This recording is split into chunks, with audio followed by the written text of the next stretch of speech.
The knock came just as Daniel turned off the Christmas lights. It was supposed to be a quiet night. No guests. No big dinner. Just a single dad and his 7-year-old daughter, Lily, trying to make the best of a season that felt heavier than ever. Since his wife passed, Christmas had become something Daniel survived, not celebrated. He'd wrapped Lily's gifts with tired hands and a brave smile, telling himself that was enough. Then came the knock. At first, he ignored it. It was snowing hard. No one visited their small house on Christmas Eve. But it came again, firm, urgent.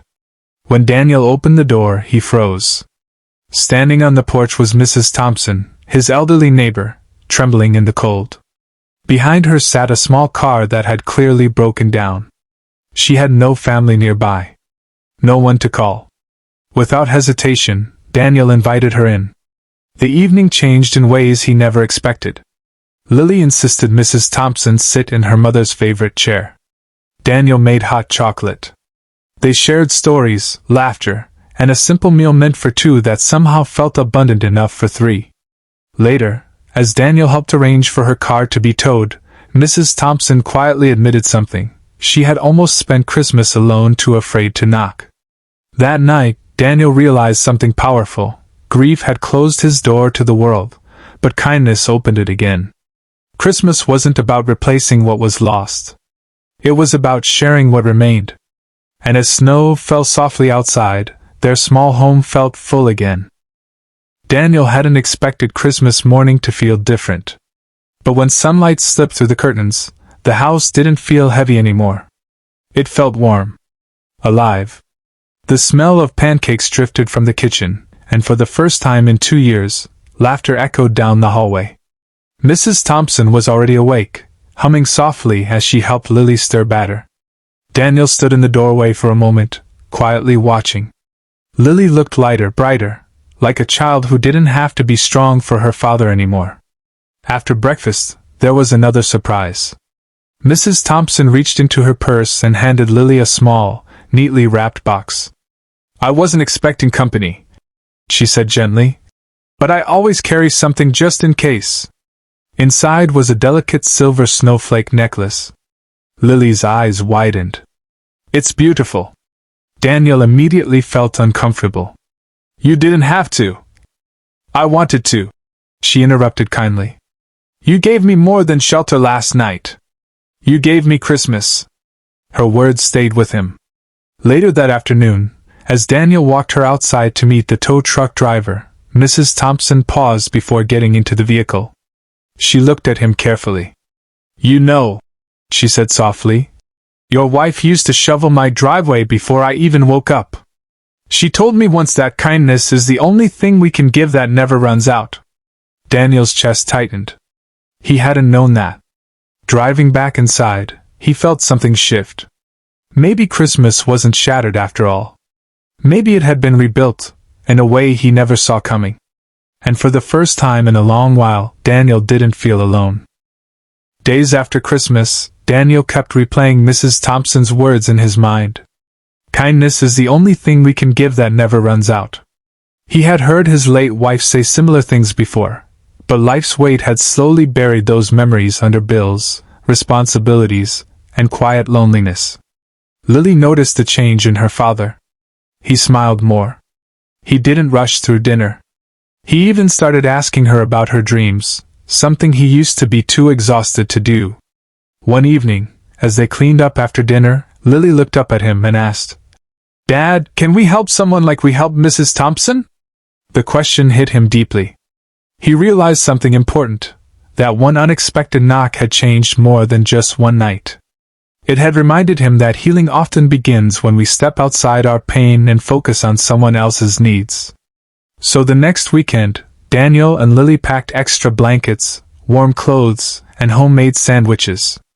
They drove to a local community center where volunteers were supporting families who were struggling during winter. Lily proudly handed out food with both hands, her smile shining brighter than the holiday lights. Daniel watched her carefully. He understood then that his daughter was learning empathy not from lectures, but from experience. From action. And in serving others, he felt his own heart slowly lightening. That small act of passing forward kindness became a new family tradition, one born from loss but powered by love. The door that once felt closed was opening wider every day. As winter turned colder, life remained busy for Daniel and Lily, but something deeper had shifted inside their home. They no longer waited for special moments to show kindness. They created them. Sometimes it was baking extra cookies and leaving them anonymously on neighbors' doorsteps.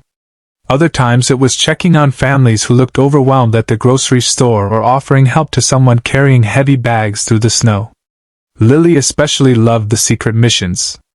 "Dad, do you think they'll smile when they see it?" she would ask quietly after leaving a small gift behind. "They already did," Daniel replied, watching her learn that generosity doesn't need recognition to matter. One evening, months after Christmas, there was another knock at the door. Daniel felt a brief wave of tension, memories of that night returning instantly.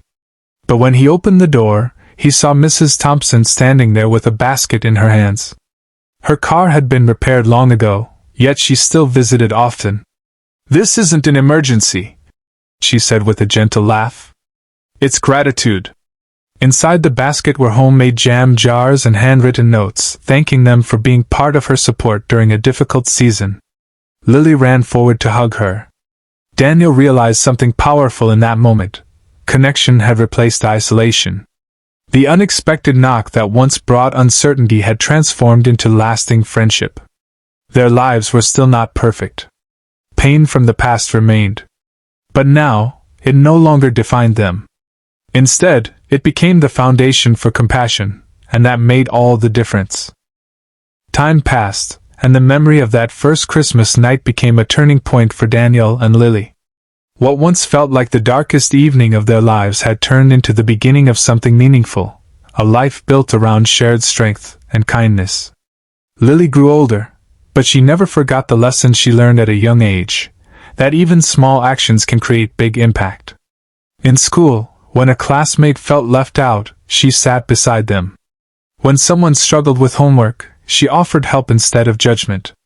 Her friends often asked why she cared so much. She would smile and say, "My dad taught me." Daniel saw it happening, his daughter carrying forward the compassion that had healed their home. Years later, on another quiet Christmas night, Daniel stood by the window watching snow fall softly again. There was a gentle knock. His heart skipped, not in fear this time, but in anticipation. When he opened the door, he saw a young family standing there. They explained that their car had broken down nearby, and they had nowhere warm to wait. Daniel and Lily exchanged a knowing look. Without hesitation, they invited them inside.